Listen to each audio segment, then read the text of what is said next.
This meeting of the Rhode Island State Board of Elections will be called to order. Today is Tuesday, January 14th, 2025. Madam Secretary? Thank you, Madam Chair. Chairwoman Johnson. Present. Vice Chairman DeSimone. Present. Member Betancourt. Here. Member Connors. Member Jack Foley. Present. Member Rivera. Member Scholes. Present. Executive Director Miguel Nunez. Present. Legal Counsel Raymond Garcia. Present. Thank you, Madam Chair. Thank you, Madam Secretary. Agenda item number 1, the board may discuss and vote to approve the minutes of the meeting of December 11th, 2024. Everyone's had a chance to review. Do we have a motion to approve?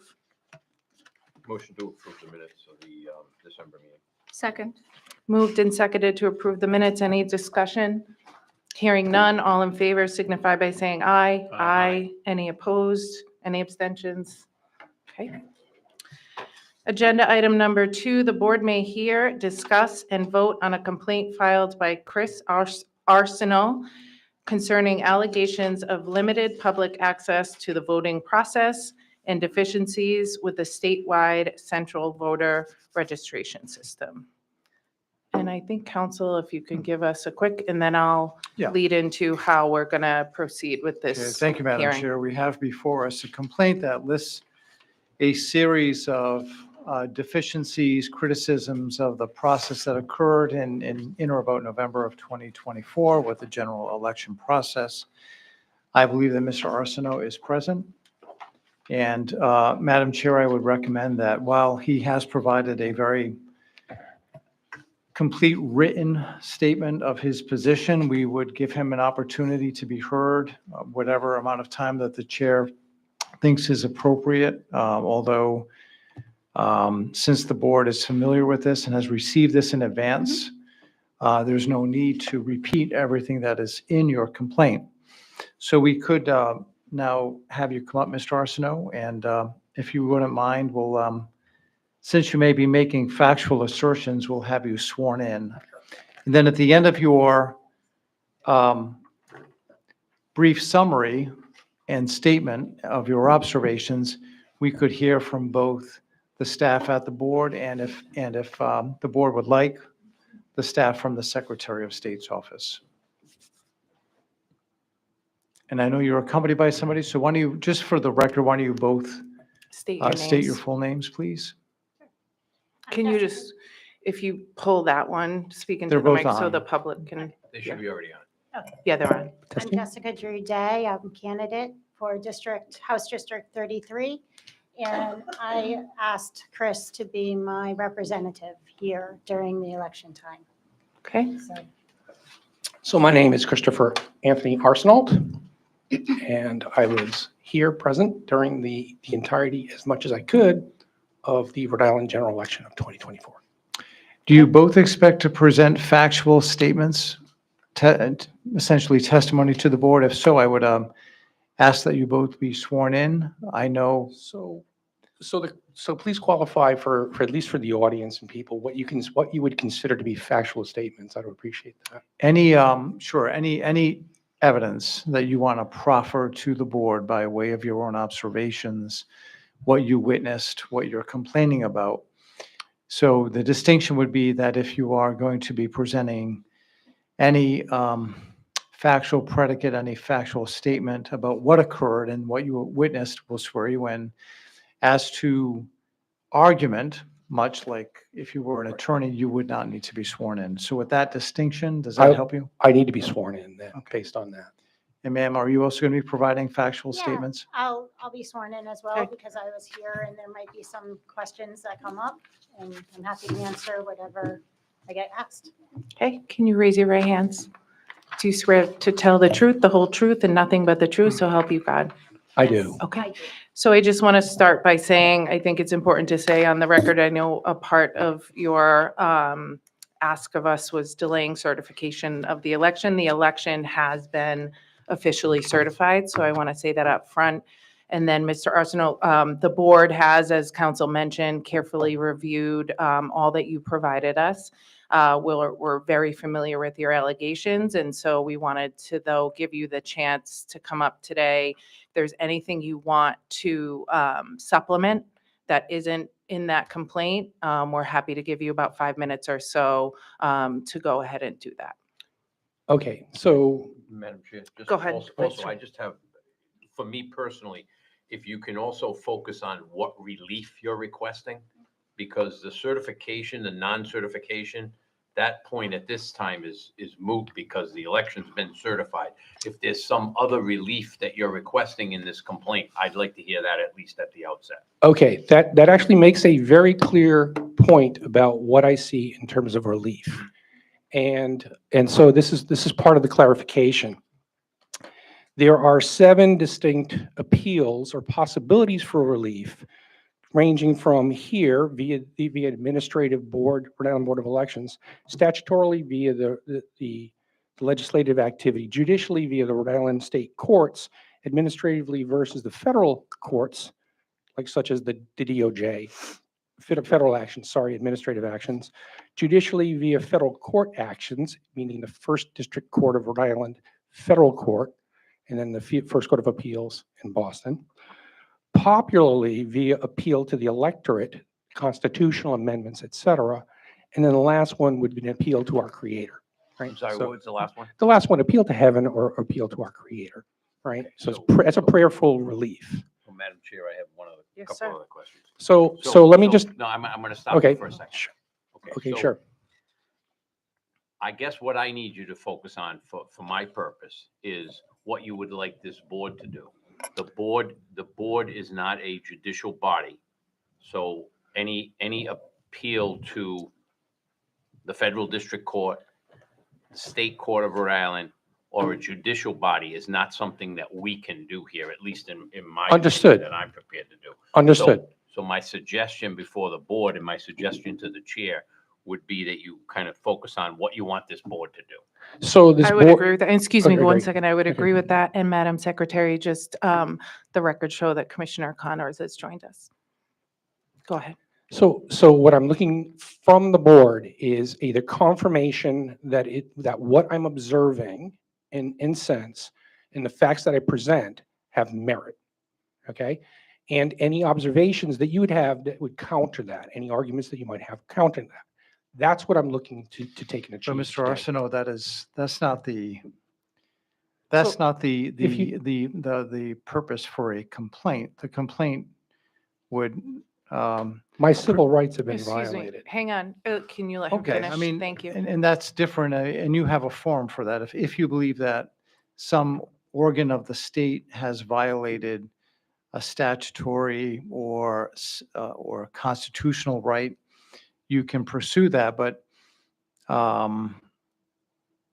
the complaint should have, as part of its design, some party, some entity that you're challenging, and basically this board has jurisdiction to hear Agreed. and remedy. Right. Okay, so the remedies that I'm looking for that I could achieve or could be achieved here at this particular juncture, what you guys have control over, what you as a board have control over as a body, actually is a vast improvement in the way that the handling of the elections are done regarding the transparency and the processing that's used here at the Rhode Island Board of Elections. Okay, that's where I'm really coming from. Okay. And Mr. Arsenault, Yes. did you have, and I think that's when you are concluded, we'll turn to Executive Director Nunez, and we also have Deputy Director of Secretary of State, Rob Brock here to speak to some of the details outlined in your complaint. So all of the processing that I'm seeing done in terms of the election processing here at the board and what transpires actually back at the precincts and back at not only the precincts, but at the town halls in the state of Rhode Island, there's something that's going on and there's a processing that happens throughout all of those.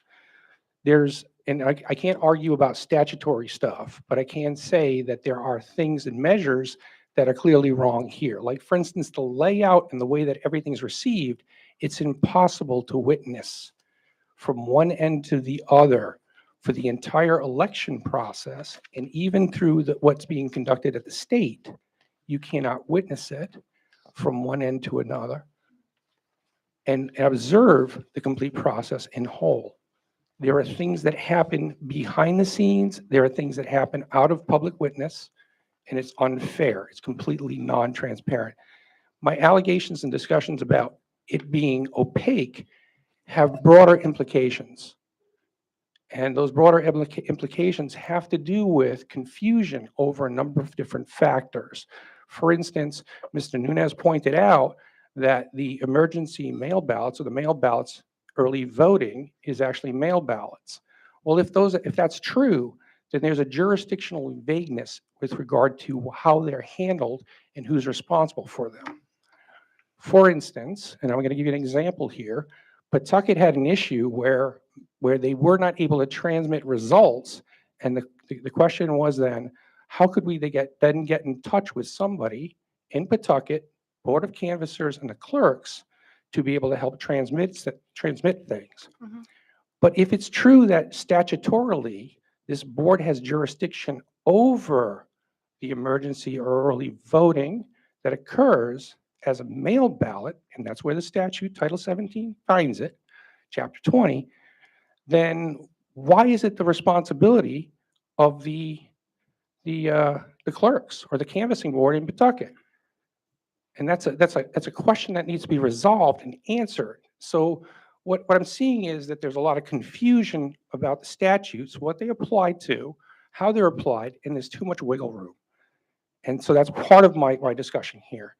When I look at the actual processing that goes from one end of the system to the other, there are steps that have been put in place statutorily.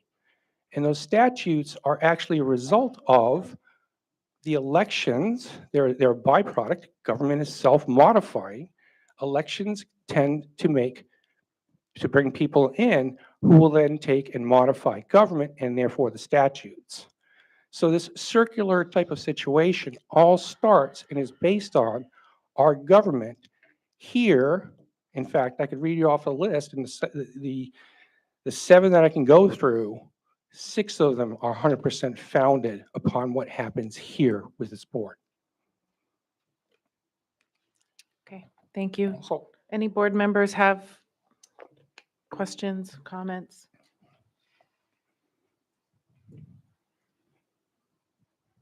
I Yeah. have a clarifying question. Can you clarify, you were trying to, and I'm trying to find where it is in your package, the layout yes. the layout of Oh, observation. So great. so thank you. Oh, so got the it. entire layout of how this particular facility here functions is not conducive to actually observation for any member of the public or any candidate. Mhm. And the reasoning for that may be historical, but it's certainly something within your purview to fix. And part of what I see is you do have windows set up, but there are areas within the facility that are definitely out of sight and unknown. Without seeing those unknowns, you don't know what you're looking at. And even with what we've done in the past, and I know where Mr. Nunes and the other people, they've all been friendly. They've all were attempting to be helpful in the ways that they knew how, but it always failed. It always never reached or resolved. So I'll give you an example of this. When I found out that there was another room, a whole nother room, where ballots were being opened and being sort of added into the system and sorted, that was the vault room. I was unaware of that. You can't even see it. You'd have to be escorted by somebody. So even making your way through the facility requires an escort. Then you're controlling every aspect of what is seen and when. That's not completely public. That's not completely transparent. People should be free to be able to move throughout the facility to observe what is happening at all times.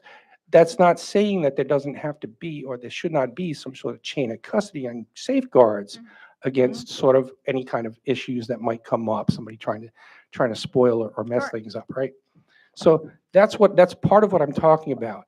In the observation of things, I do have evidence. I have evidence that I can present, and obviously I only have limited time here, but I can take and present many, many pieces of information. And Mr. Nunez and Joanna and some of the other people that were here, Robert Quinn and others, can also testify that I indeed, in fact, was doing my very best and try to understand the system and look at what was happening and get the comprehensive big picture. It is a burden, believe me or not. I actually fully understand that what's happening here is with the workers at the facility, they are burdened. They are overburdened by the amount of time and effort. And that's not equal either to anybody even here. We're time locked and they're burdened, and they're carrying a load to do something that really should be distributed much more evenly to everybody. That said, when I found out about that and I found about other things, the biggest issue that I found was the number of disenfranchisements, things that were actually thrown out, ballots that were not accepted. And this goes through a lot of different aspects of this. So I don't want to get into details right now, but when you have people that are being disenfranchised, who's making the decision about that disenfranchisement? And that appears very subjective. The board itself had stuff presented to them, information presented to them, and they were working off of a signature verification. In the meantime, anybody who's presenting themselves, like I'm doing right now to you, you can see what I look like. You can see my mannerisms. You can say, oh yeah, that's the same guy that I saw here during the entire election. And you can go, oh yeah, that's Chris Arsenault. So those physical attributes, those mannerisms, the appearance, the voice, all of those things come into play. And when you have somebody who's absent, you can't see those. And the real key Excuse me, about what do this- you mean by absent? Excuse The me. person sitting right in front of you. Oh, okay. when the So people- they're voting in a different way than, They're voting in a in different person. way, right, than in person. Let's call it absentee voting in effect. Or mail. early mail. voting, mail. Early voting, voting is in person. Right, we say at least early Mail. voting, mail kind of thing. And then we have one more that's the UOCAVA stuff, which is the Mock Democracy Live stuff. So I don't want to, again, we can get into the weeds about what those details are, but Well, it's We're familiar just with that. simply, I- simply I- about I absenteeism. don't mean to interrupt you, but I have a Yep. question. You're Sure. speaking of voters being disenfranchised. Yes, Specifically speak to that because okay, the sure. problem I have with that is many people come before us and Yeah, say, yes. we're being disenfranchised or voters are being disenfranchised. But specifically, what voters are being disenfranchised? Okay, Well, I was just going to say, for instance, I saw that there was a bin and they had, Robert had shown me that they didn't fill out the mail ballot properly. They forgot to put the envelope inside. So there's no way to contact these Mhm. people. And the gentleman, when he held up the bin, he even signed it, he had a PhD. So I'm like, if you have a PhD and you can't figure out how to vote by mail, there has to be some type of, So maybe some type of so, no, education on it so or let's- video. let's So let's that hash that out. gentleman was disenfranchised. His vote was never counted because Okay. there was no way to verify that was actually the Mhm. person who put the, Okay. because he didn't do it properly. So And if- there was bins of that. So that's, yeah, it was a that's a lot. problem. There's quite a few. So if, for example, I went into the voting booth and improperly marked my ballot, I went in person, I came in and I improperly marked my ballot and I put it through the machine, what would happen to that ballot? Do you know? Well, it depends on the one that you improperly marked. I That would not I be messed the whole counted. ballot up. I didn't Yep. mark any of Whatever- the, I didn't mark whatever any of the you- votes correctly. Meaning that you filled in every circle, for instance. No, Is that what you're I talking either about? filled in I'm every sorry. I circle, just I want to filled in be. every So- circle, or I made marks on the side of the ballot, didn't fill in any of the circles. Okay, so could I, So, yeah, Just you hear wanna me answer? out. okay. So go ahead. my question is, Yeah, sure. that ballot would not be counted, correct? It was Ye- not. Okay, so Stop, answer me, yes or no? I'm answering your question. You're not answering the question. Okay, I'm asking you, that particular ballot that I filled out would not be a good ballot, correct? it would not have disenfranchised the voter Why not? because Because their they- say was actually conducted completely. No, And so, because they made a mistake. yes, when they they went made a over to the mistake, but the machine, deficiency does not they mean would've that been they were told. still given the opportunity to. And if the ballot was entered into the machine and it So kicked we're- back out, Right. that doesn't count as a disenfranchisement. It would, that at that point there means that they would have to rectify that They situation. would have had the Right. ability to correct it, right? They would have had the ability to correct Because it. they're in And person. So- on an improper mail ballot, there's the ability to correct, is there not? Okay, there and isn't. no, not on these. There Yes. were, there was a deficiency before sort where they were kicked out. And in many cases, these were never offered up for any kind of correction Well, whatsoever. let me just Um, go to that point if I may, because, please. I think one thing that might be happening, and it's, this is not to second guess your testimony, but you may not be seeing the entire process. You may have been here for every single. If I can't see the whole Can you not, process. can then- you oh, let sorry, okay. Can you council let- Sorry, finish, no, please? no, I Thank appreciate- you. I- Can you let him finish, Right. please? Yes. Yeah, no, I appreciate, Mr. Arsenault, what you're saying.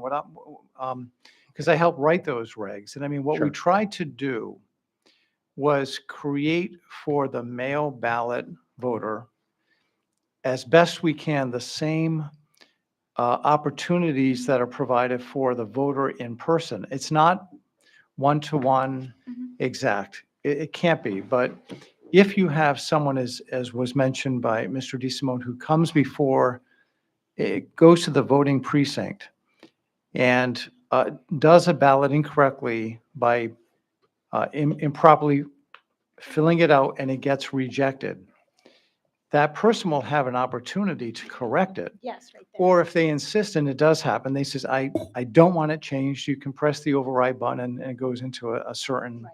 part of the bin. What the staff here does, there are two different ways that a mail ballot can be a problem when it comes in. The first would be a facial deficiency. The second would be a discrepancy with the signature or some other comparison that's taking place by the staff. When it's a facial deficiency, the staff doesn't wait for the board to get involved. The staff immediately takes those particular facially invalid ballots that you can look at when they come in. They don't have the name. They don't have a signature. For some reason, something significant is wrong with that, with the front of the sealed envelope.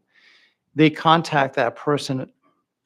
When I say immediately, I can't say if it's within an hour or a day, but there is a contact to the person, notifying them of a facial deficiency and an opportunity to correct it.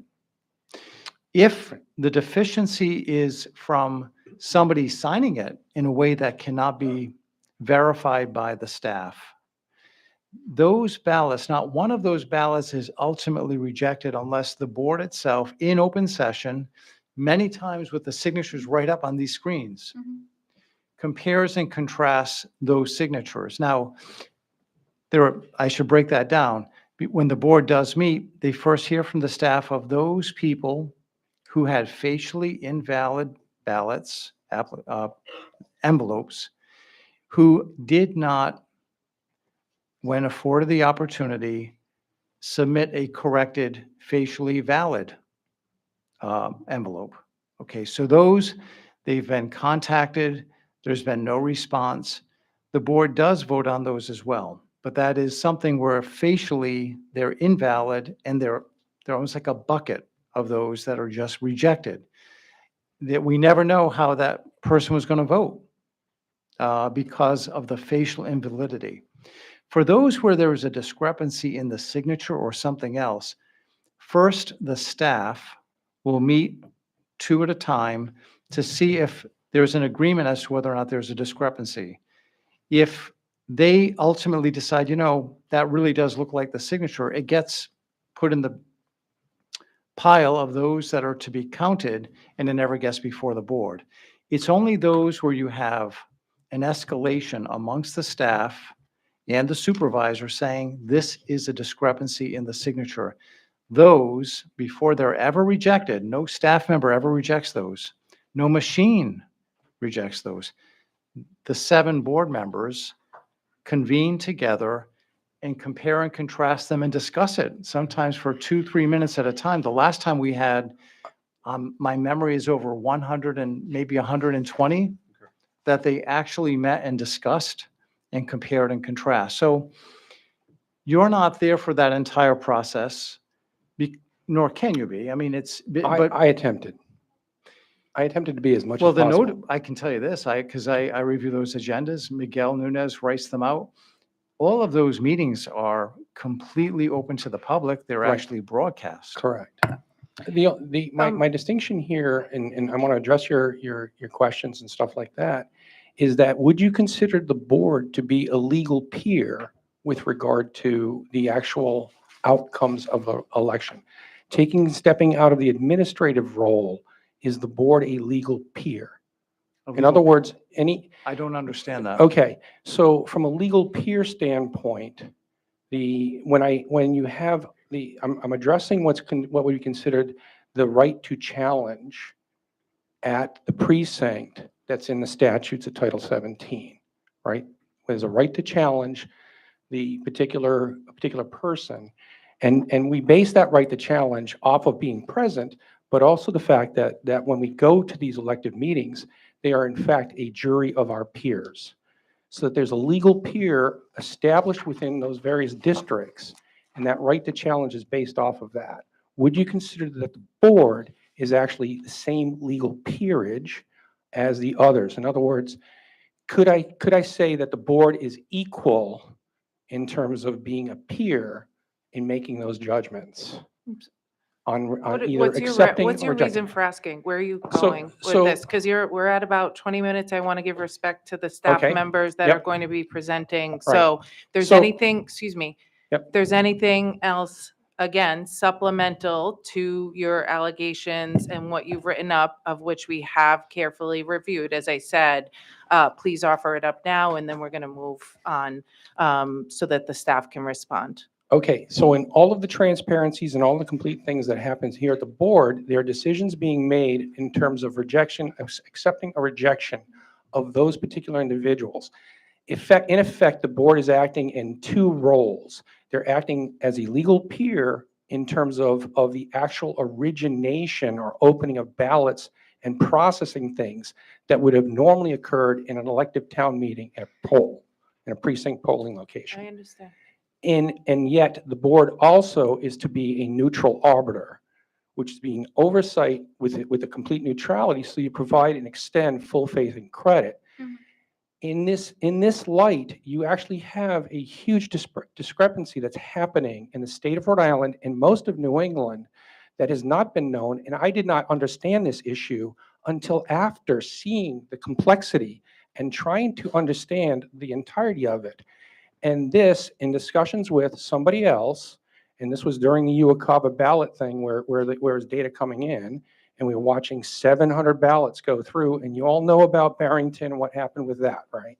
So we're watching all of these issues, and all of a sudden I'm explaining this and going, wait a minute. If you are subject to legal peers, and the board is supposed to be extending full faith and credit, who's my legal peers with regards to? Madam Chair, Yes, sir. I have an extreme problem with someone who comes before this board and throws out terms like disenfranchisement, violations of rights, and those type of legal terms, and throws them out and throws them into the ether in a meeting that's recorded, in a meeting that's sent out over the internet, and makes these allegations without any specifics. If you are going to talk about civil rights violations and violations and votes that are not counted and disenfranchisement, I, for one, need you to speak to specific instances and specific items. Okay. If you are going to come before this board and say the painstaking process that we took to review each and every ballot that was either contested or was deficient, and that the staff went out and either through mail, email, or telephone calls contacted people to get them to either execute a new ballot, come down to this board and correct any deficiencies in their ballot, their mail ballot. If you're going to tell me that those processes that we took as a board, as a staff, and then that the members of this commission sat, myself included, to look through each and every one of those signatures, not only on mail ballots, but on nomination papers and everything else, and you're going to tell me that this board somehow disenfranchised people or violated someone's rights? I need the specific items that you're talking about and what the specific remedy is. If you're telling me that you just don't like the overall process, that's not something I'm going to sit here for one and listen to. So if you can give me specific instances and specifics as to what rights were violated and when they were violated, otherwise the only place you can go is to the federal court. This is not the body to do this. Okay, and the court would require just as many specifics. So I am not going to sit here and be told that this board is violating people's rights. I'm not going to do that. So I'm going to give you the chance to respond to that question, and then we're going to move on. Okay. The individuals that are acting in the capacity, there was, for instance, two women that were taking and selecting, and I was observing as much as I could through the windows. When I was objecting to or wanted to challenge particular signatures that I saw, they continued doing it. Are you talking about mail ballot? I'm talking about mail ballot processing, and these were the certification envelopes that came in. And so the certification envelopes on multiple cases, I sat and watched. It was a very thorough process. I understand that, but it's also somewhat subjective. And because of that subjectivity, that's not being made by the people let's within the get back let's to precinct. the let's get to specific- what was Okay. subjective. Yep. So what was subjective is that when you're looking at signatures, you have two people attempting to make a decision that look at something and they are selecting yes or no. They're saying no, reject because of this reason or whatever. Some of them got queued up and went forward to another type of deeper, more intricate evaluation using data that is not available to the general public, and that is the private information that's found in the Department of Motor Vehicles, et cetera, their own IDs and stuff. So there's things that are there. But when I'm watching this go on, you could see there was clearly, they were processing at the rate of 3,500 ballots an hour, 3,500 coming in, certification envelopes per hour. It was click, click, click, click right through. The ones where you had people had been observed at, say, the nursing homes, et cetera, those were stamped and they were fairly easy to see, but We're in many, familiar with the process. with We're the process, familiar. right? Yep. Are you So- going to? So, right, I understand. Those, Mhm. they were observed at the nursing homes by other parties. But in many cases, sometimes there was 3 nursing homes and then another one. And I do have specific instances I can talk about. I can provide you the information on those. In doing this, they're going through and they're just passing that through. And if they see a large quantity of nursing home stamps, they will continue processing, and they clicked.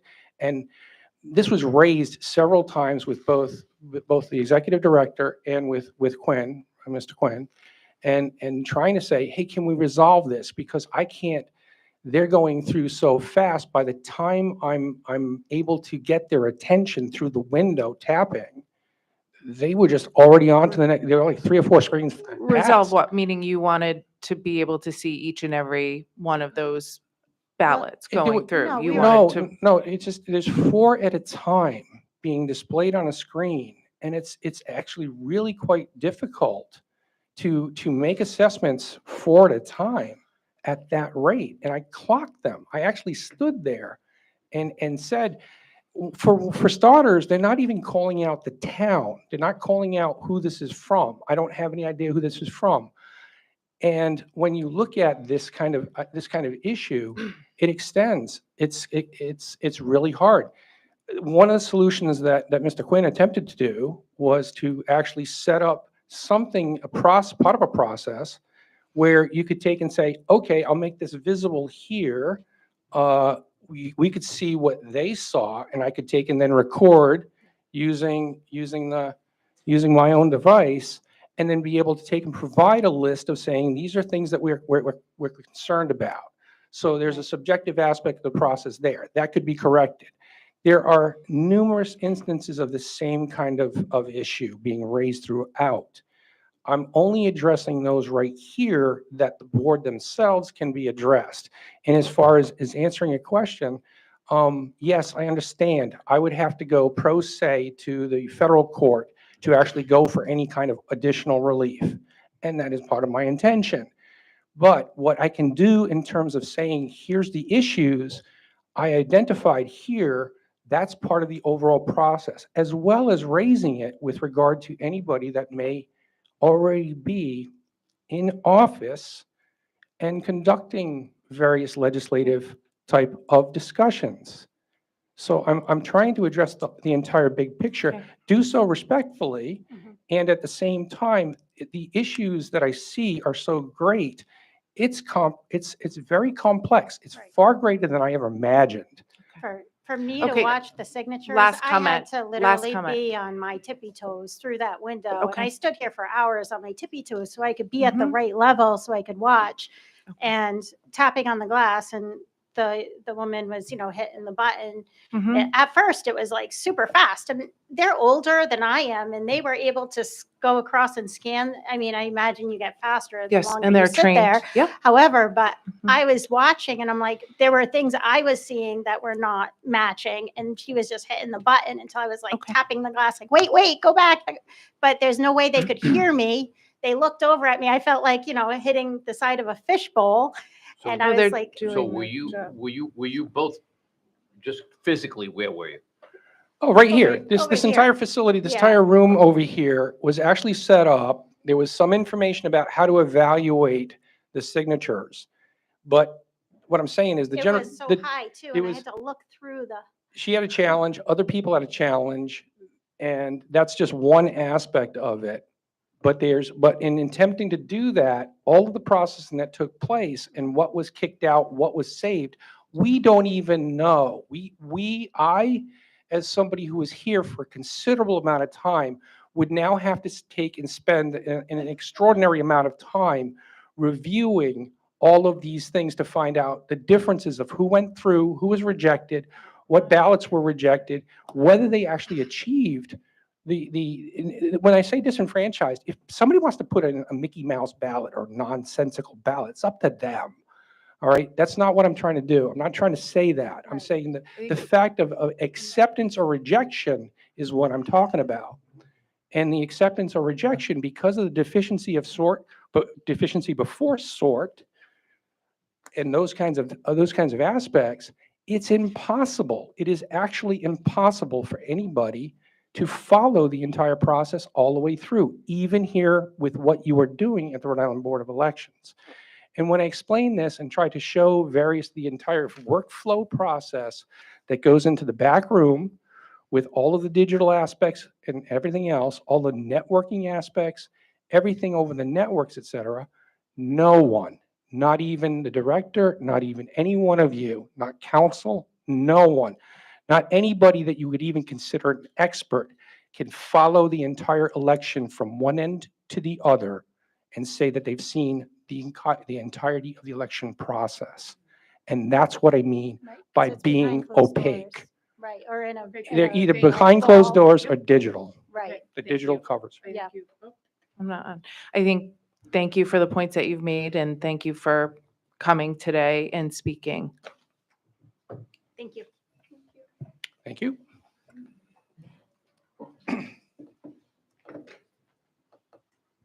Okay. Yeah, I think we're going to move now to Director Nunez. You want to continue on the same agenda item, correct? Yes, sorry. Miguel, I think just to have parity here, if you're going to be presenting your factual rendition of how things are done, we should swear you in just so that we have a record here. Do you swear to, oh, no, were you going to say something? No. No, say it. Say it. I mean, for me, I don't need the executive director would to be like to. sworn, but Yeah. I think it's, Okay. but obviously. Do you agree to tell the truth, the whole truth, and nothing but the truth, so help you God? I do. Well, there's a lot of ground to cover. in that presentation, but I just wanted to first point out in terms of the voided ballots. We had 50,326 mail ballots submitted to us for the November 5th general election. And out of those 50,326, only 156, or 0.003%, were deemed deficient. So when the term disenfranchised is used, I just want to be clear to the board, as I had presented that number to you in previous meetings as well during the certification, that only that 0.003% were not counted. Several dozen of those were because the voter did not even sign the envelope, which I presented to you. And then the board reviewed, I believe it was 114 or so individually, which you did accept a handful of those, and the remainder, just about 100 or so, were ultimately voided, all individually by the board, because the person did not respond to a notice which was mailed to them, or they could have received a text notification, a voicemail, or an email that they had 7 days in order to submit a deficiency notice to the staff in order for their ballot to be considered, to be counted. So it was an extraordinarily low number of ballots that were voided, mail ballots that were voided. And when Mr. Arsenault is talking about technical terms, and I will agree with Mr. Arsenault on one thing primarily, is that elections are complex. They are very complex, and that is for a reason, because the board conducts elections under over 600 individual state statutes under Title 17, as well as 28 regulations that are specifically geared towards the conduct of elections.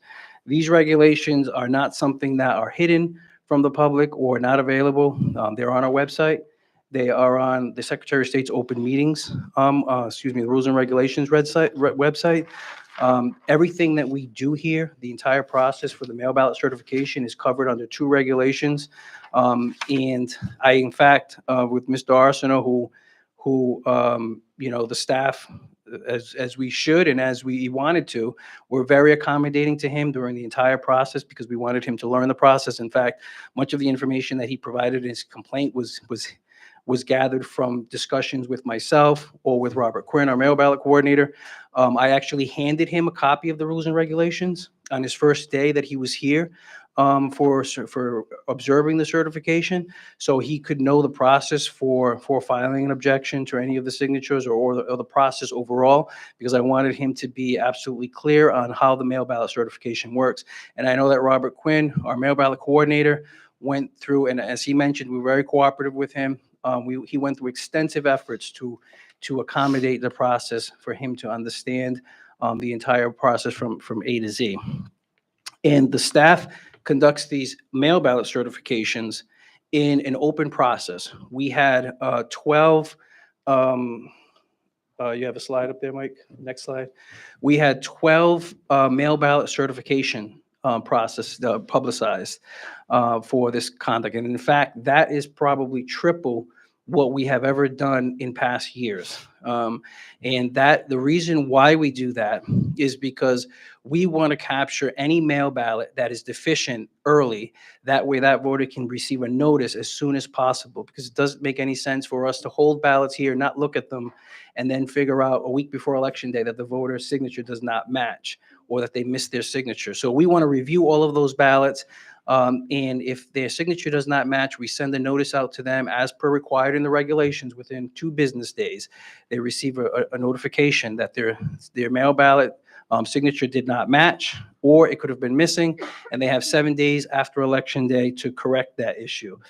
And now during the process of mail ballot certification, which I said is covered under those one regulation for certification and one for tabulation, which are 2 separate issues.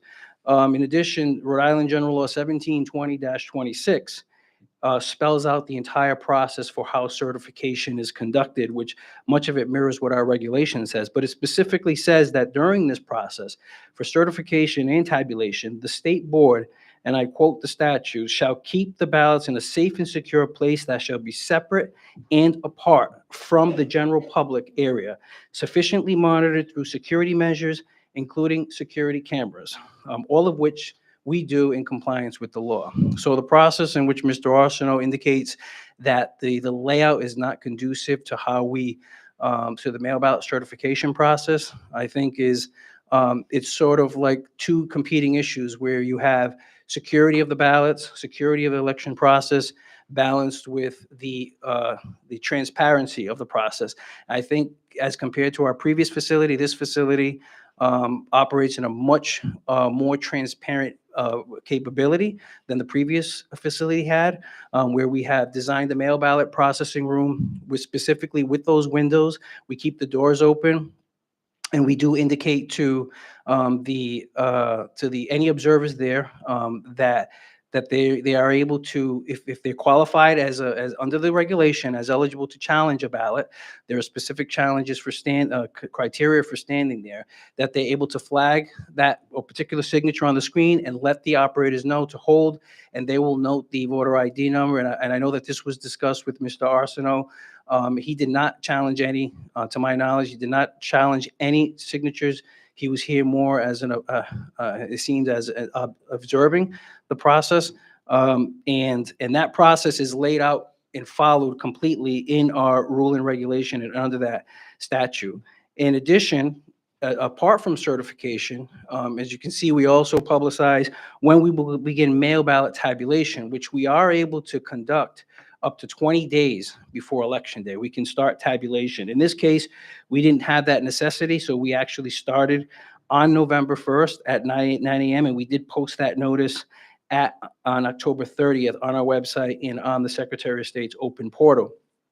And we do notify, as far as certification and tabulation, we notify the parties. We notify any candidate who we have a valid electronic email address on file for, that the tabulation and certification process will occur. In fact, I would say probably in June, we reached out to both political parties and asked them to submit to us anyone who they would like to have trained as an election official to monitor, to compare signatures on those mail ballots that are submitted compared to the central voter registration system. And as you know, the election officials that do that, they underwent two trainings. First, they were trained in a video recording, a live video stream by a former FBI forensic analyst. That was early in the year prior to the presidential preference primary. But because the staff wanted to be proactive, we also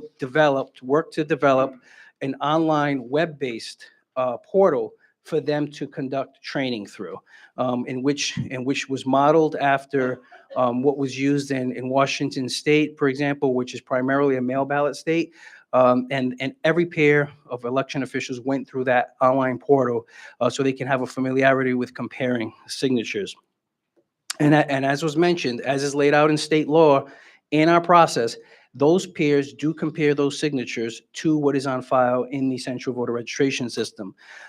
If a ballot is, as Mr. Arsenault mentioned, is what he quoted as deficient before sort, all that means is that, for example, as you know, there was legislation recently passed in the summer that allowed an assistant, which was the board's legislation, to be able to check a box, and the assistant could sign attesting that they assisted the voter who could not sign his or her own name. Unfortunately, we didn't have a lot of time with the Secretary of State's office to work to be able to integrate that into the front face of the envelope.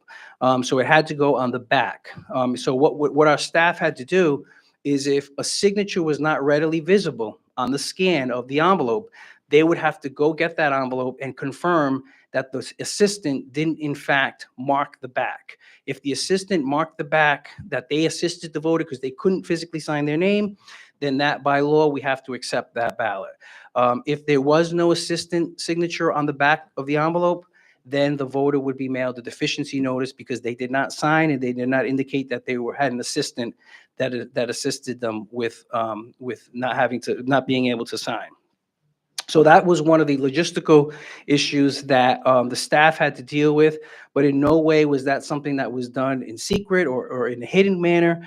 That was just something that the staff had to overcome because the system was not able to be the mail ballot envelope was not able to be modified sufficiently in time for the election to accomplish that. So that put more manual work on our part because of legislation that the board did introduce over the summer, but we feel that it did help a tremendous amount of voters who were otherwise wouldn't be able to sign their name. They were able to have an assistant assist them with marking their ballot. So our peers do review each of those signatures, and if they do not agree that a signature matches, then that is flagged by that pair of officials, and that is moved on to an additional team who reviews the signatures.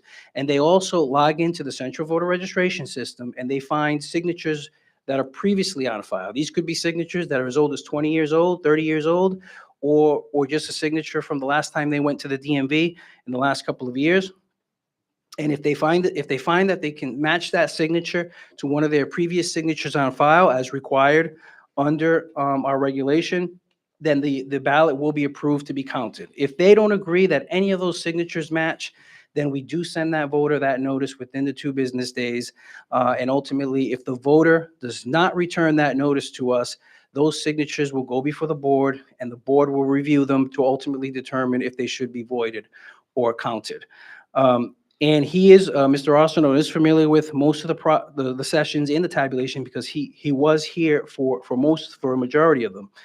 And in his complaint, he complained, he mentions that there is a category of UOCAVA ballots, which were not certified. And in our response, in our review of that process, we proactively schedule a certification on 7 days after Election Day. Why? Because state law requires that we accept any ballot from a military and overseas voter by 4 p.m. 7 days after the election.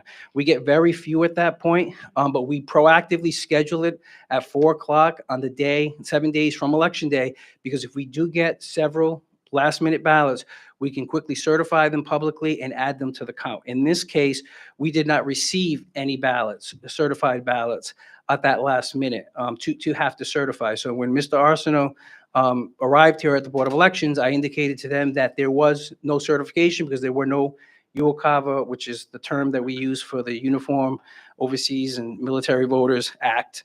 There were none to certify. So it was just a proactive certification process, which in the end didn't prove to be necessary. But we do that to make that as efficient process as possible. And that process is governed by state law, in which we're required to accept those ballots up to that 7 days after Election Day. And he mentions other issues in the complaint. I can certainly go into anything else that the board would like me to, but I wanted to address primarily the issues that he mentioned here verbally during his presentation.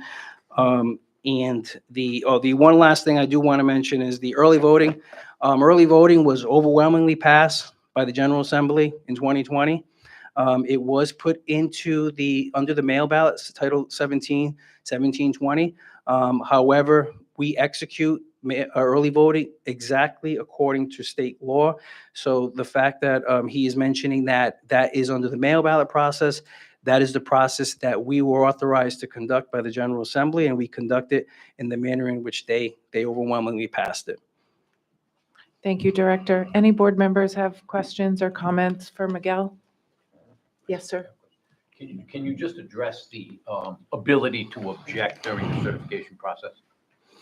So the ability to object during the certification process, which is in the mail ballot rules and regulations, is a person of standing, and that defines someone who is a candidate, a voter who has cast a mail ballot, or the voter's representative, a recognized party representative or party chair, and any registered voter of the same precinct as the person submitting a mail ballot. Those are the 4 criteria to be able to issue a challenge to a mail ballot. And just how do those challenges come about in practical working matters?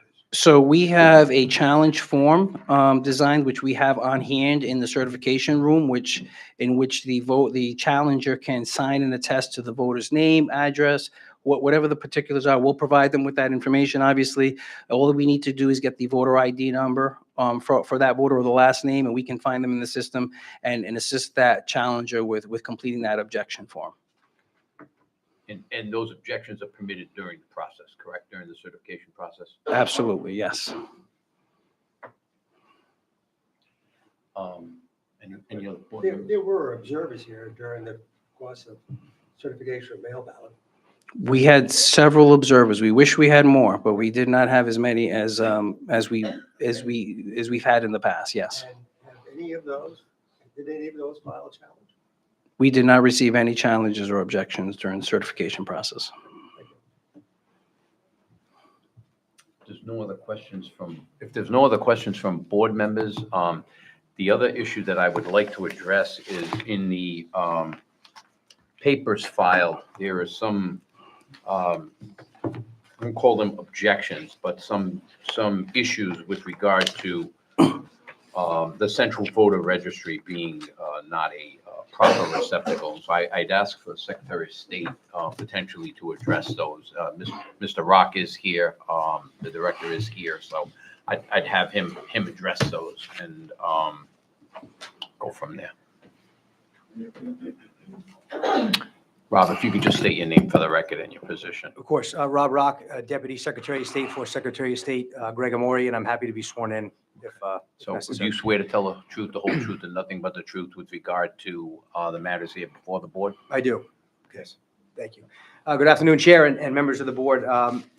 Rob Rock from the Secretary of State's office, and I appreciate the opportunity to talk about the central voter registration system as it relates to Mr. Arsenal's complaints. And I also want to thank Mr. Arsenal for identifying potential issues with the election system. I think it's important that when constituents identify potential issues, that they're reviewed and rectified if necessary. And so my comments will be solely on pages 6 and 7 of the complaint, where the complaint indicates that we used a deficient central voter registration system that is technically insecure and open to manipulation, and also a corrupt voter registration system. And if it's okay with the board, before I address the specific issues in the complaint, I would like to explain what our office, the Board of Elections, and the 39 cities and towns do to ensure that our central voter registration system, which I'll refer to as the CVRS from here on out, is not only is the data as accurate as possible, but also we work really hard to make sure the system is as secure as possible, if that's okay with the board. Absolutely. Thank I you. mean, it is from my perspective, unless a board member has an objection, but. Thank you. So I first want to talk about, our office is responsible by state law to oversee the central voter registration system. The system was created back in 2004, 2005, the first statewide voter registration system that the state has ever had. Before that, it was 39 different voter registration lists at each of the cities and towns, 39 different systems. And so our office is responsible to oversee it. Anyone that wants access to it has to go through our office, whether it's 39 towns, the board, or our office. And so over the years, we have improved on the central voter registration system. And I first want to highlight that the data that comes into the voter registration system, we work with several state entities to ensure that the data is as accurate as possible. And I'll start with the DMV. We all know that if you go into the DMV, according to Motor Voter passed back in 1993, I believe, allows voters to register to vote at the DMV. So each day, or each night, I should say, the DMV will send us the list of people who registered to vote at the DMV that day. It gets put into the voter registration system, and the cities and towns the next morning can process those records when they come into the office to ensure that people who go to the DMV have their voter information updated as soon as possible. The same process works for our online voter registration system. So if you go to our website, you register to vote or update your information, change your name, change your address, party affiliation, that comes over to the central voter registration system that night. The cities and towns will process them the next day to ensure that our information is as accurate as possible. We also have really good working relationships with the Department of Health and the Department of Corrections. So every week, the Department of Health will send us a list of voters who have passed away in Rhode Island. We take that list, we match it to the voter registration system, and the cities and towns will cancel those voters if it's a match to ensure that people who pass away come off our voter list. Every month, we get 2 lists from the Department of Corrections. One is a list that includes people who have been incarcerated upon a felony conviction into a correctional institution in which the voters will lose their right to vote by state law. We also get a list of people who have been released from a correctional facility, and in turn, their voting rights get restored automatically by the cities and towns. And that happens every month. So we have electronic connections with those agencies, and we get tons of really good data to make sure that our system is as accurate as possible. Those are our state partners. We also work with an organization at the federal level, and that's the Electronic Registration Information Center, or ERIC for short, which 23 states, including us and the District of Columbia, share their voter file and their DMV file with ERIC. Now, ERIC is not a private organization. It's an organization run by the states, nonprofit, governed by the states, and funded by the states. And they take that data from all 25 states, and they provide reports back to the states to ensure that our voter records are as accurate as possible. So, for example, every 60 days, they provide us with a list of duplicate registrations in the state. We take that list, we give them to the cities and towns, they review it, and they'll cancel one record if a person is registered twice. We get an in-state movers report, where if we have information where someone gets a license from the Rhode Island DMV with a newer date than our voter registration record, we will contact that voter and say, hey, it looks like you've moved. Please go to our website and update your voter information. We get an out-of-state movers list, which indicates anybody who has moved from Rhode Island to another ERIC state, but is still registered here.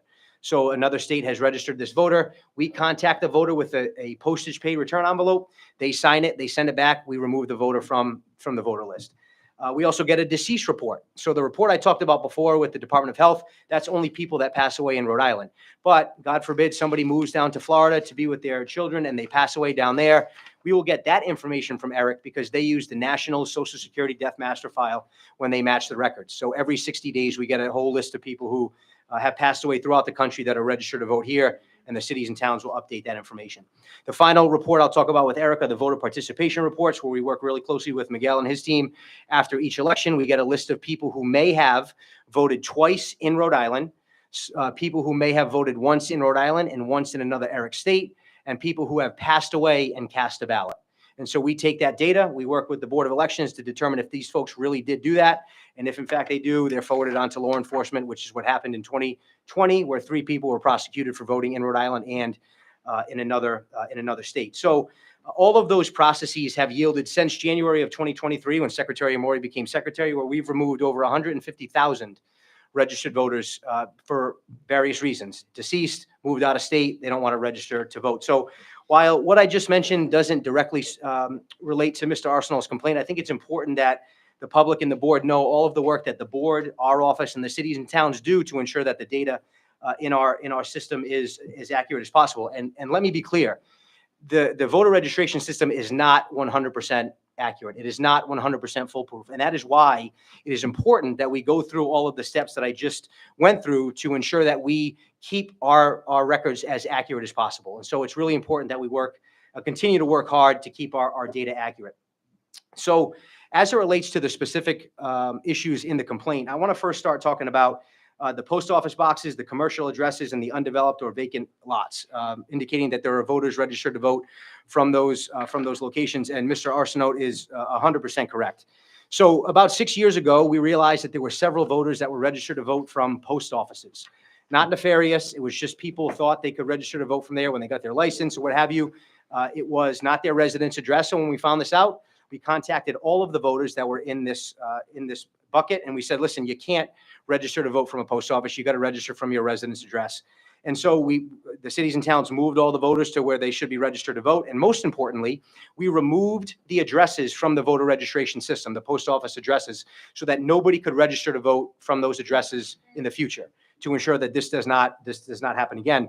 And our data director in our office every single week goes through the list of new addresses in the voter registration system to ensure that none of these addresses get back onto the voter registration system. So I am very confident that UPS stores, post offices, mailboxes, et cetera, addresses have been removed from the voter registration system. However, if there is data that says otherwise, I'd love to have it so that we can work to improve our system. I will caution, however, that there are at least 2 post offices in the state that have apartments above them. And so they share the address with the post office. So there may be instances where someone is registered to vote legally and legitimately from their apartment that happens to be the same address as a post office. And so that is one reason why you may have a person registered to vote from a post office. Also, there are some parts of the state, especially in the southern part of the state and the northwestern part of the state, where the mail service, USPS, does not deliver mail. They don't send mail carriers to those houses. And so those folks have PO boxes. So in sometimes a review of legitimate addresses, someone may say that, according to the post office, this resident or this address doesn't count because they don't deliver mail there. And that is absolutely not the case. We do have to run into issues where people are made inactive because of that. But I can assure you that people live at their residence addresses in Burrillville and Richmond and Hopkinton and places that don't have, in some parts of those places that don't have mail delivery. I'll give you two other examples of potentials where people are registered to vote from what appear to be non-residence addresses, and one are homeless folks. So unfortunately, we have a number of homeless folks in our state, and I've had to work with them in my time in elections where they want to be registered to vote where they rest their head at night. And some people legitimately rest their head in their car or on a bench at a location on a street that may be a vacant lot. It may be outside of a business, and they have every single right to register to vote from that address, every single right.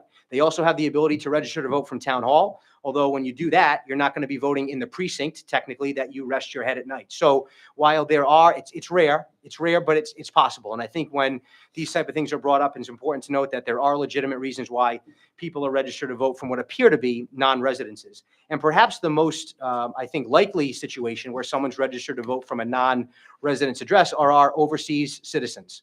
So when people move overseas, whether temporary or permanently, they have the ability, because they're U.S. citizens, to register to vote at their last known address in the United States. If that's in Rhode Island, they can register to vote from there. And it's odd, I'll admit it. People are registered to vote from houses they haven't lived in 20 or 30 years. And when the current occupant of that home gets a letter because someone registered to vote from there overseas, they get concerned, and I get it. But there's no other way for that United States citizen who has every right to vote to get them into our voter registration system than to put them at those addresses. There are even people who have moved overseas 40, 50 years ago, and perhaps their last known address in Rhode Island is no longer a home. It could be now a church or a ball field or even the Board of Elections. I don't know if there were houses here 50 or 60 years ago, but there are legitimate reasons why people are not registered to vote at what appear to be residence addresses. So while all of those things are rare, they can happen. Regarding the bad addresses that Mr. Arsenault talks about, and I'll specifically talk about, there are around 3,000 addresses where address not found for 3,000 of our voters. And I want to point out that 3,000 voters is 0.3% of our voter list, 0.3%. Now, there is no amount of percentage of voters that's too small to look at. I'm not talking about the minuscule number here. I'm talking about the fact that it's 0.3% of the voters that have address not found. What's also interesting is that currently there are 7.3% of our voters who are inactive. And I have asked for the data that Mr. Arsenault has referenced. I asked for it last week. I haven't got it yet, but I do expect that he will send it. And my hunch is that this 0.3% of the voters who have address not found are part of the 7.3% of inactive voters. And the reason for that is because anytime someone registers to vote, they get sent a letter from their city or town. And if the letter comes back undeliverable because the address is not good, they're made inactive. And if they want to vote, they've got to attest on a form at the polling place that they actually live at that address. So my guess is that when I get the data from Mr. Arsenault, that 0.3, many of those folks will be in the 7.3% that we've already identified as inactive voters. Regarding the voters at University of Rhode Island, Mr. Arsenault is exactly correct. There were 7 voters who were registered to vote from the Ryan Center, which is not a residence address.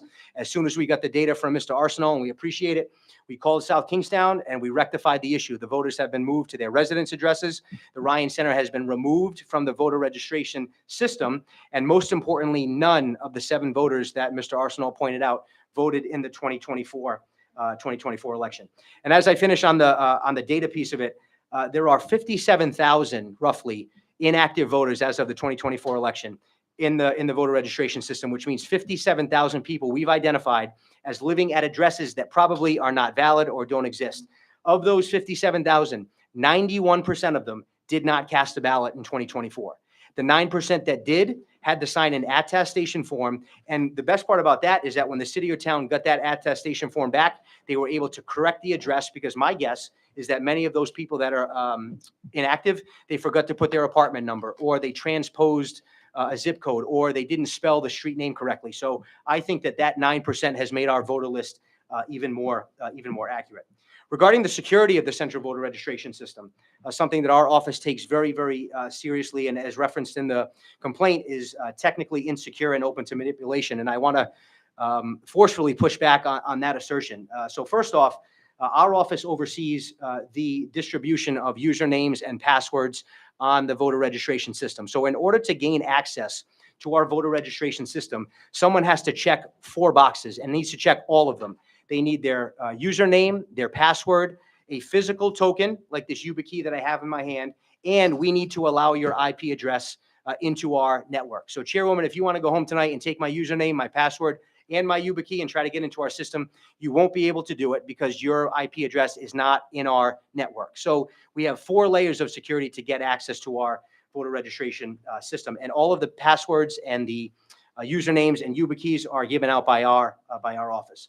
Our voter registration system also goes through regular penetration testing and vulnerability assessment. So we have good actors that try to gain access into our system to identify any flaws or any ways to get in for the nefarious folks. And so any issues that are identified, we get rectified right away so that nobody can get into our system. We also have a cool feature called a database activity monitoring situation, where for the last 3 years, our voter registration system has been monitored for regular activity. And this database activity monitoring system will identify something that's not regular. So for example, if overnight half the voters in Cumberland have their polling places changed, it will be flagged, because that is not a normal situation for the voter registration system. If half the voters in Lincoln have their party affiliations changed nefariously, we would identify it right away, and we would figure out what the issue is. All of the staff here at the Board of Elections, at our office, and the 39 cities and towns are trained on cybersecurity best practices every single year to ensure that the latest best practices are kept up with. So we take security of the voter registration very, very seriously. And finally, and I mean that, finally, the assertion that on the voter registration number piece on Mr. Arsenal's complaint, the very last piece of it, he's absolutely correct. There are large gaps in every city and town with the voter registration numbers, and I'll explain why. So first off, when you register to vote, every single voter is given an 11-digit code, a voter registration number that is unique to each of you. And if you move once, twice, or 30 times, that voter registration number will follow you no matter where you go. And so we do that so that multiple records are not created for the same individual. Back in 2004 and in 2005, when we created the voter registration system, before the system went live, we took all 39, and I say we, I was not there at the time, but I know this is what happened. We took all 39 voter lists, we put them into the new voter registration system, we alphabetized everybody and gave everybody the 11-digit code. And then we separated it by about 1 million, as asserted in the complaint, to ensure that we were very positive on the difference between the voters that were in the old system and any new voters into the new system. So Mr. Arsenal is exactly right. There are gaps in all 39 towns, so you can tell who the voters were that were registered before the implementation of the new system and those that were implemented afterwards. And so all of that information is, and Mr. Arsenal may be correct that it may not be the best practices on auditing, but what I can assure you is that there's nothing nefarious about the gap in the number of the voter registration numbers in our voter registration system. So I do again appreciate Mr. Arsenal's complaints and issues brought up, and I hope that I've given the board the information to indicate that as far as the CBRS is concerned, and I stand behind the board and Miguel's explanation about the board's procedures here, that elections in Rhode Island are run above board and with integrity, and not to say that they can't be improved, but I'm very confident in the way that the elections are run here in the state, and I'm happy to answer any questions from the board. Thanks, Rob. Any questions for Deputy Rock? Thank you.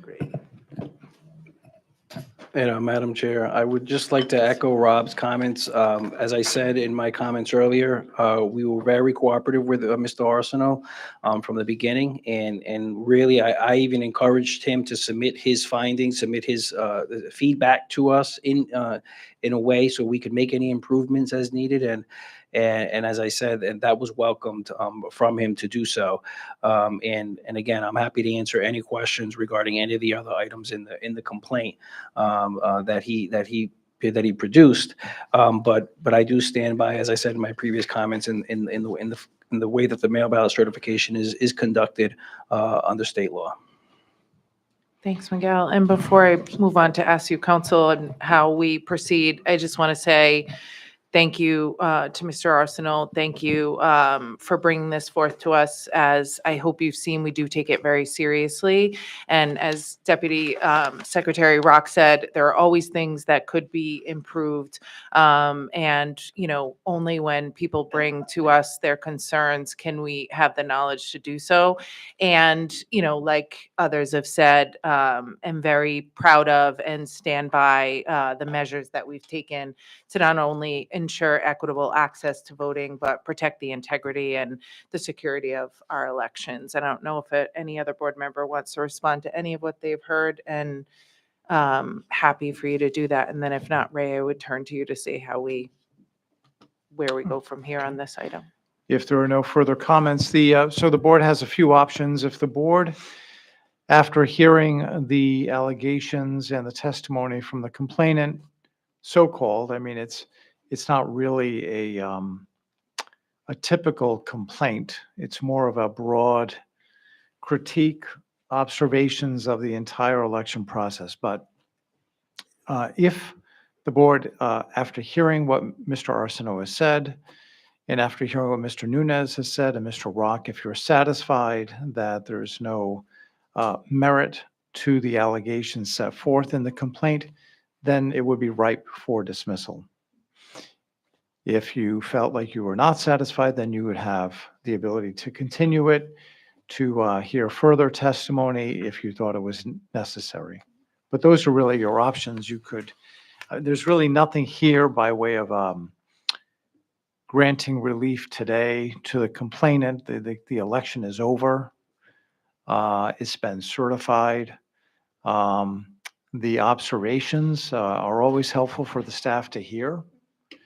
But unless there was something that you thought was lacking from the testimony of Mr. Rock and Mr. Nunez, it would be appropriate to close out and dismiss the complaint. Yes, Commissioner Betancourt. So, and thank you for that, Ray, because I appreciated Commissioner DeSimone asked very specifically, what kind of relief do you want? And I took note of what you said, of what he said, and he said an improvement in processing. And I think that that's important. We work on that every other month here, and how do we improve processing? And so it was helpful to also hear from both Secretary of State and our director. Of Secretary of State, Director Brock mentioned, yes, it's not perfect and we're working on it. We flagged it. That was helpful. So I think one, at least in some of those sections, there has been relief and there will continue to be so.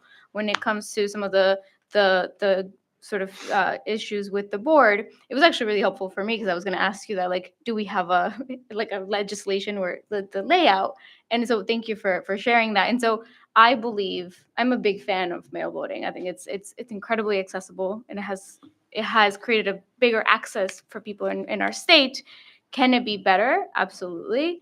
And so I think this body, for the years that I've been here, it's been really great to see that we are always looking for improvement. Mm-hmm. So that's sort of what I hear. I hear from both directors that there is already a process of improvement in some of these things. We are working really hard, and things can always be better. One day, maybe we won't have 156. Maybe one day we'll only have 0 people who are voted. But so I think that sounds like the relief that the gentleman wanted is in process. Mm-hmm. Thank you, Commissioner. Anyone else? So, Yes, sir. Madam Chair, at this point, I would move to dismiss the complaint. Again, thank you for bringing some of those issues to light. Again, I can't say enough how much I object to the characterizations in the complaint, but the informational portion of the complaint, I thank you for. I would address one issue, and I think we can do that at a later meeting. I think we should review the objection process for mail ballots, because I know sometimes it is difficult to see through the glass, and perhaps that can be superimposed on a big screen like this. Perhaps there's some other issues that we can address at that point for people who do want to object. I know you didn't receive any objections this time, but that would be my only concern. But as to the merits of the complaint, I would move to dismiss the complaint at this point in time. So Thank you, Mr. Vice Chair. I would like to raise something. No, I'm sorry, we've concluded this thoroughly. There's a motion. Does anyone have a second? Second. Moved and seconded to dismiss the complaint. Any further discussion on behalf of the board? Hearing none, all in favor signify by saying aye. Aye. Any opposed? Any abstentions? The ayes have it. Thank you. Agenda item number 3, the board may discuss and vote to support the legislation presented by the staff of the Board of Elections for submission to the General Assembly for the 2025 legislative session. The proposed legislation is attached to the agenda. Director Nunez?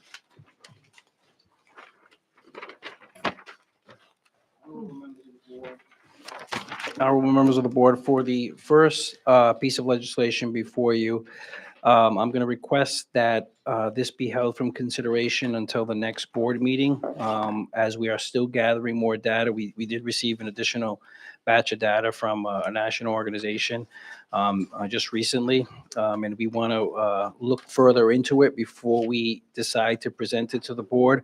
I will only say that the motive for the staff behind this is into looking into this is simply to make our or a couple of benefits is to make the processing of our mail ballots more efficient because our envelope currently is too small and we are damaging more ballots than we would like in the opening process. And there is some one of the solutions to that problem is to go to a single envelope, which many states do use, where the voter would sign the one side of the envelope and the other side of the envelope has the mailing address and they seal it and put it inside into the postal service.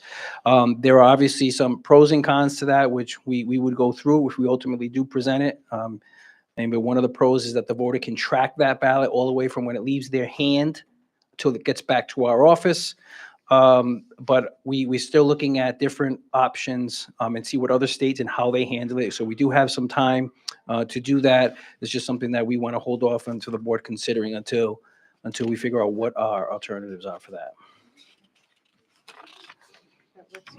That works for me if it does for, did you have a? Yeah, I was gonna ask, is this, since a couple of meetings ago, we mentioned the legislative committee. So I'm wondering if it would be helpful to have a committee meeting when you have more information or, I know the first time we met was when we had already started to get some legislation trickling in, which is happening as of this week.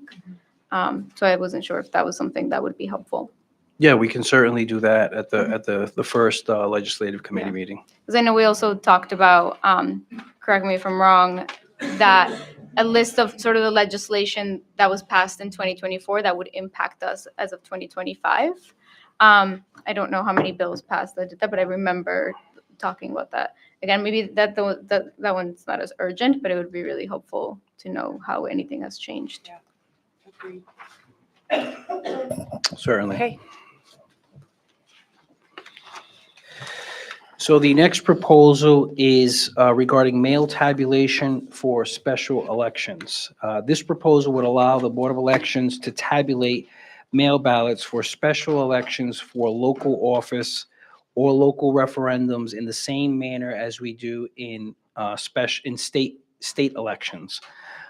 Since 2019, just as some reference, in the 26 special elections that the board has conducted, local special elections, excuse me, not state. The average number of mail ballots tabulated was around 262. So we're not talking about a huge number, but the largest being 1,260 in Portsmouth. In addition, South Kingston had a very popular referendum where they had almost 900 mail ballots cast last year. Currently, the law states that the BOE must open the envelopes, remove the ballots, and package them up for pickup by the local board by 8 p.m. on election night. So typically, they would send a staff member, a police officer to pick up those ballots to us to bring back to their city or town hall. where they would have to be fed into a DS-200.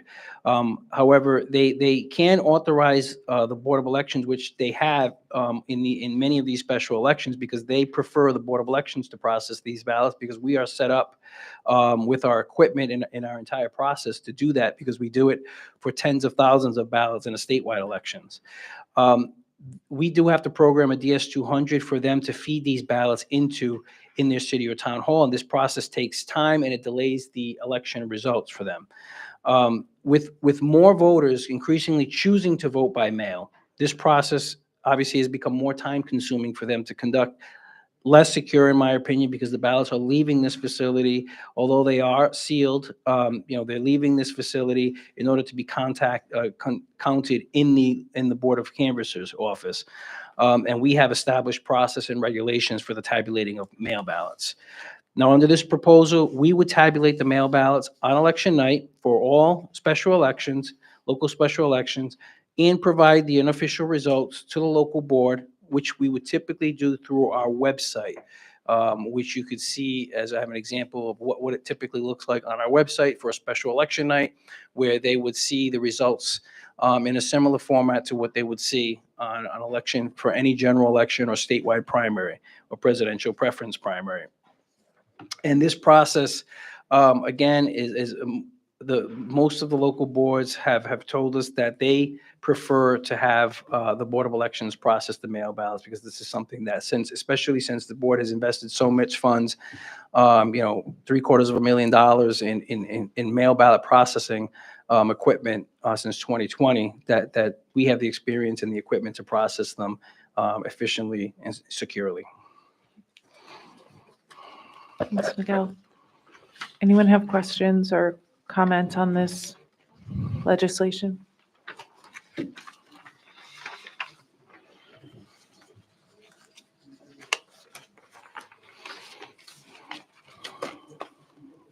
Madam Chair, Oh, sorry.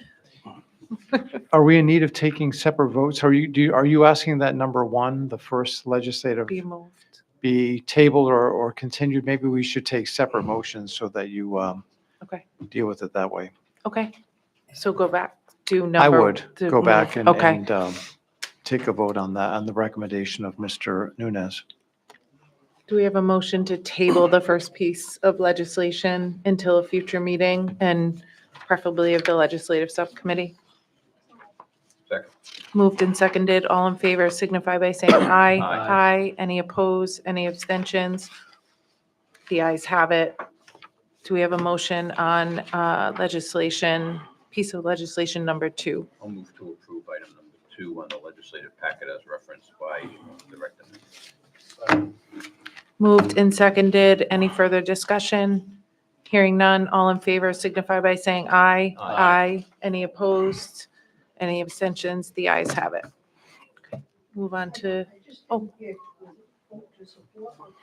support. To support, I'm sorry. That's my fault, Patty. I should have spoken a little louder. Usually I'm too loud.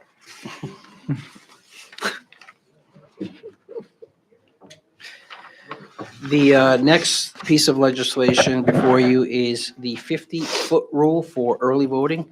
This proposal would apply to early voting the same restriction for the distribution or display of campaign materials within 50 feet of the entrance of a polling place on Election Day.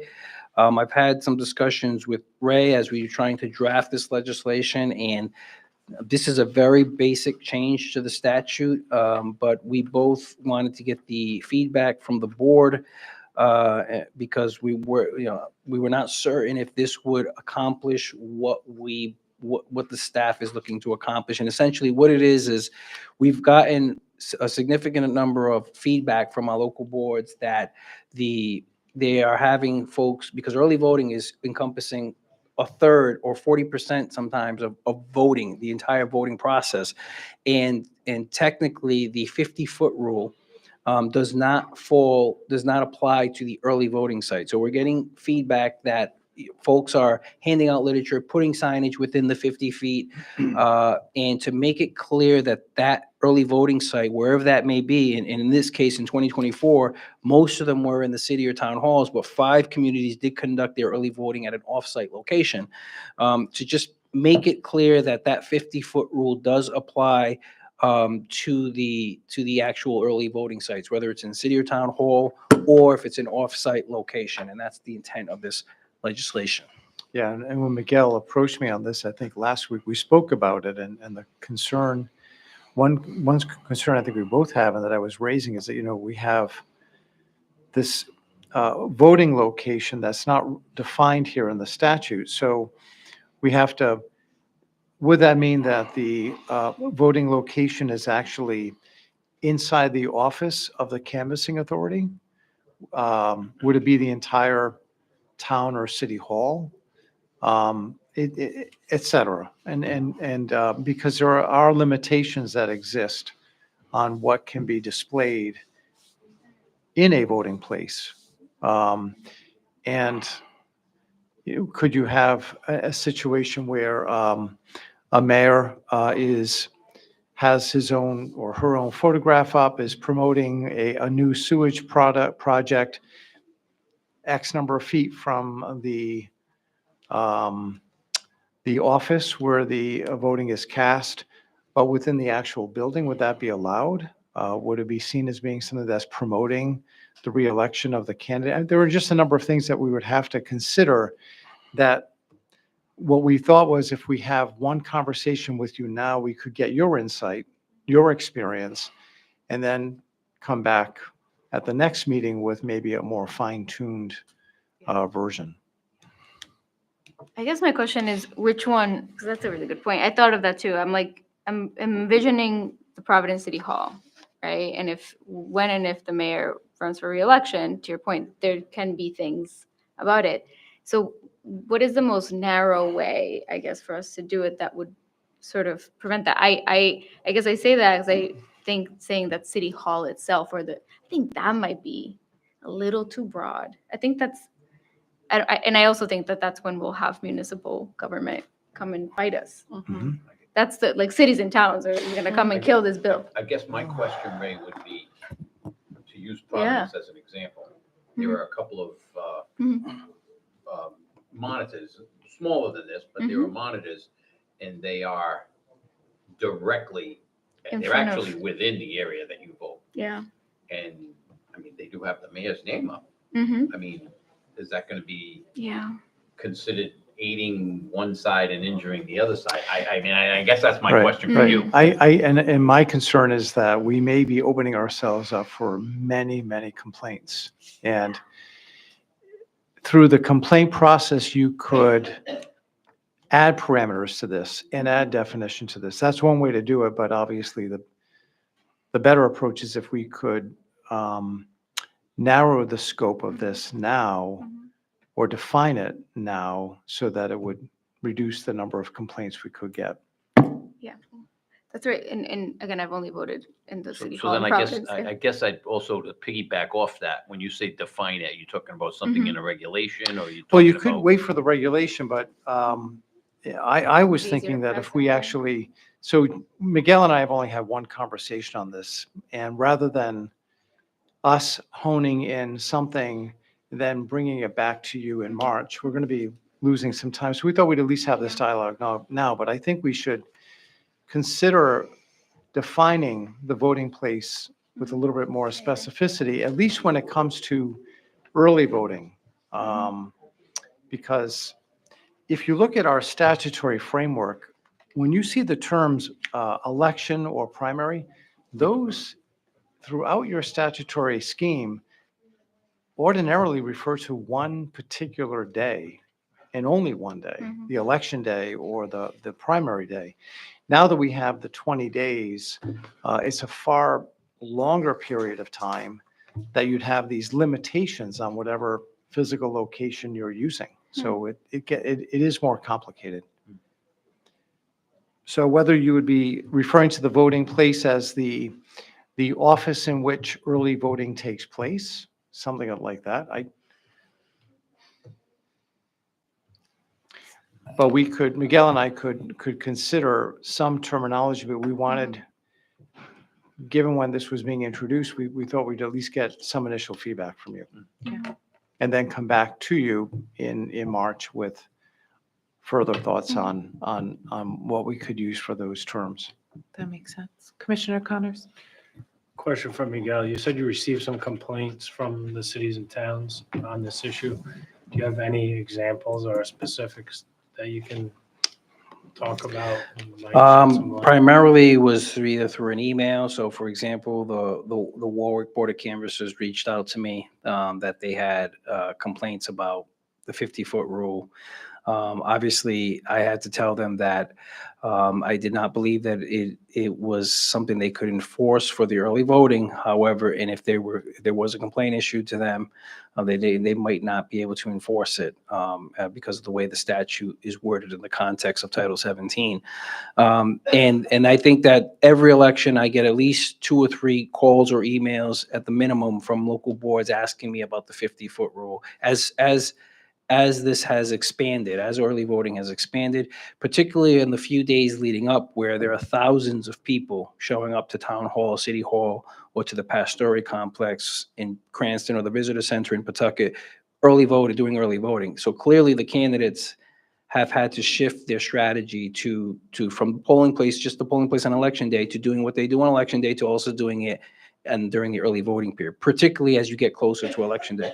So this is just something proactive to provide the same restriction on election day, to figure out a way to expand it to the early voting process, or at least some portion of it, so that voters enjoy that same level of when they're walking into a polling place, that they're in a sense, I don't want to say the word protected, but there is that buffer at least close to the entrance to the building in which voting is happening. And that's what we're trying to balance there.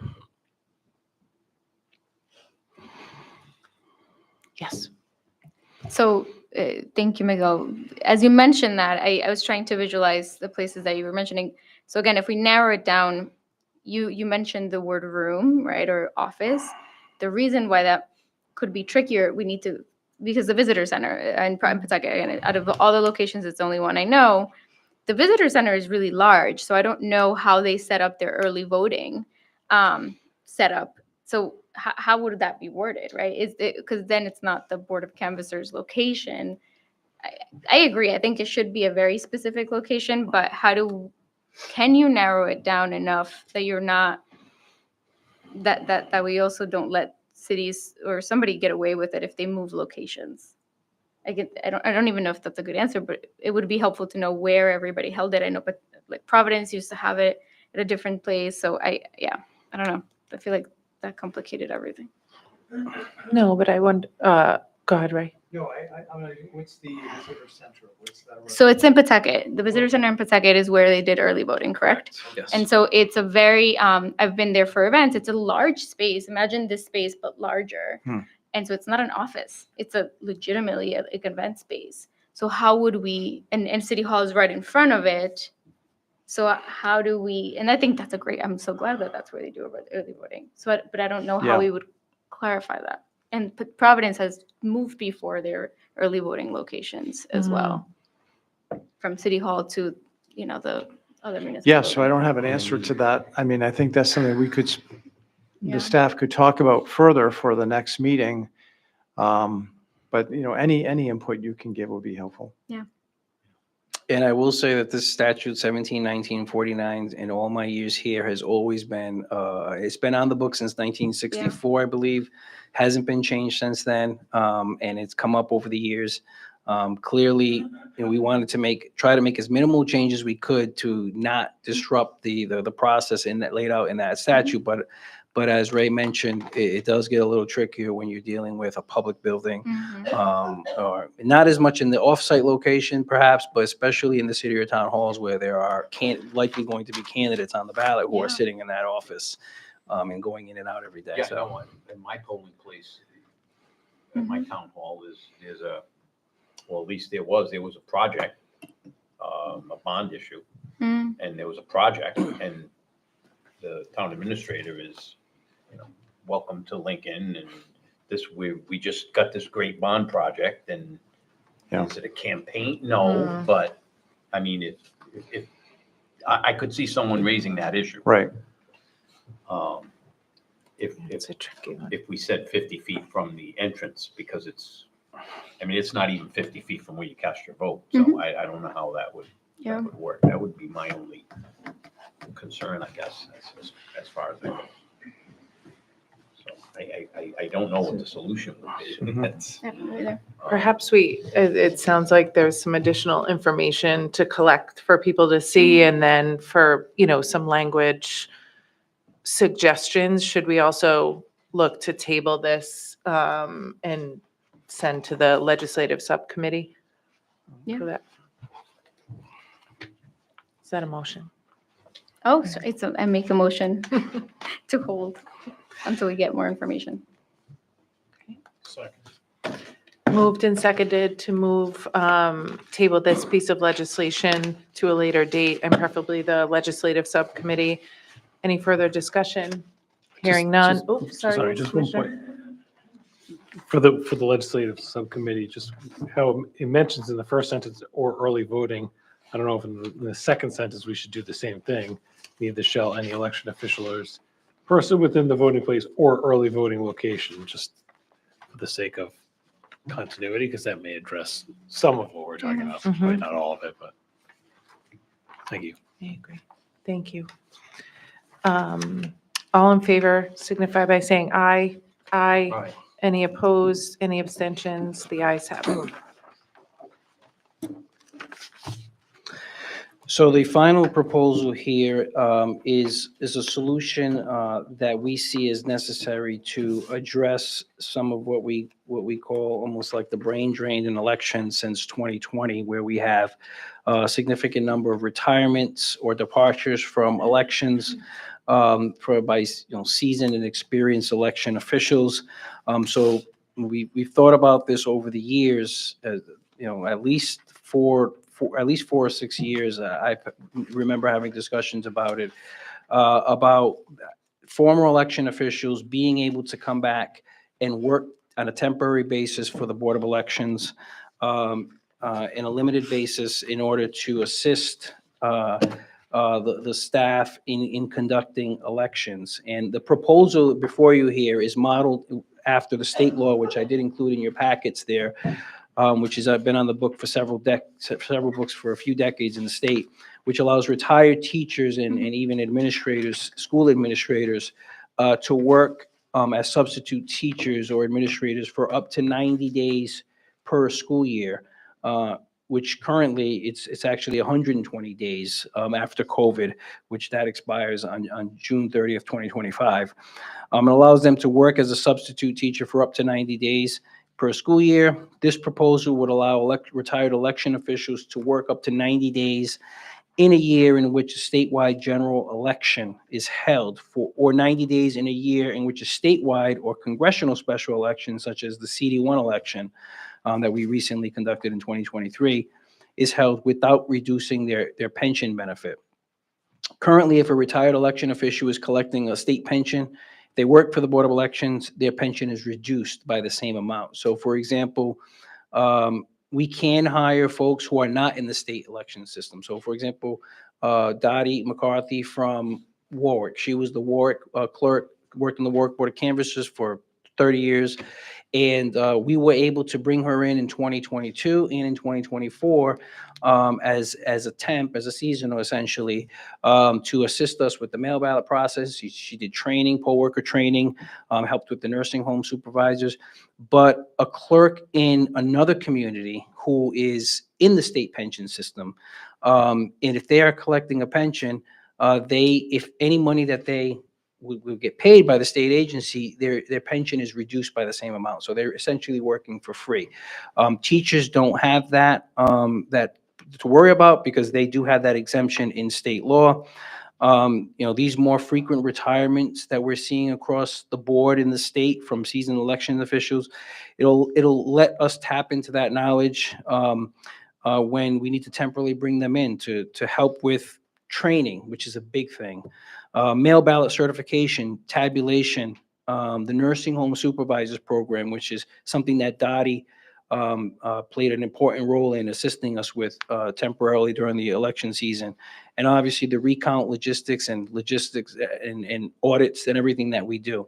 So we thought this was a proposal that would help solve some of the issues that we're seeing with the departure of staff and the retirements in all the local boards across the state. It does also establish as a definition what an election official is, and we included in there election official meaning having worked in the administration of elections for either the Board of Elections, the Board of Canvassers, Secretary of State's Elections Division, and as a poll worker as well. So we thought that this was something that could help in the conduct of elections in future years. Thanks, Miguel. Questions? Well, I think it's common sense legislation. We're dealing with small staff here. And if someone is sick during an election, we need to bring somebody who knows what they're doing. And I think a retiree who had the experience working and at the board would be a good temporary employee. So the teachers have a similar system where school committees need to bring in teachers. They have a brain drain there, and that's worked out well. And I can't see why this won't work out as well. So I think it's good legislation, and I'm going to vote to support it. Thank you, Commissioner. Anyone else? Is that a motion? Yes, I make a motion to approve. I'll second that. Moved and seconded to support this legislation. Any further discussion? Hearing none, all in favor signify by saying aye. Aye. Any opposed, any abstentions? The ayes have it. Is that the That last one? concludes my report on legislation. Agenda item number 4, the board may discuss and vote to retain Alvario and Marcaccio LLP as legal counsel for calendar year 2025. You, me? Well, I will start off by saying that I've had the pleasure of working with Attorney Ray Marcaccio for over 20 years. And I can say, without a doubt that he is the most experienced attorney in knowledge of elections within the state. And I know that myself and Bob and the predecessors before them have relied greatly on the assistance of Ray in the administration of elections. And I know that former boards have done so as well. And we've gotten a lot of great counsel from Ray. He's always made himself available. And this is on weekends, this is on Sundays, this is after hours. And when something has come up that needed immediate attention. And I will say that it's been a pleasure to work with Ray over the years. And I'd be more than happy to work with him continuing into the future. Thanks, Miguel. Ray, I know you probably want to say something, but I would move to approve Oliverio and Marcaccio as our legal counsel. Second. I'd just like to say that over the years, Ray's been getting better and better. And the board really relies upon your acumen, your experience, and your good counsel. So we really appreciate your work, and I'm glad to support your rehiring this year. I would concur with everyone. Ray's taken a lot of phone calls from me and been extremely patient and gracious in entertaining the many, many questions I've had and the issues that we face together. And it's your calming spirit is very helpful to me There are personally some, in this board. There are some clients you don't want to get a call from, but I'm always happy to get a call from any of you. So I've always enjoyed it. Thanks, Ray. All right, we have a motion and a second to retain General Counsel Marcaccio as legal counsel for calendar year 2025. All in favor signify by saying aye. Aye. Aye. Any opposed, any abstentions? The ayes have it. Thank you. Thank you all.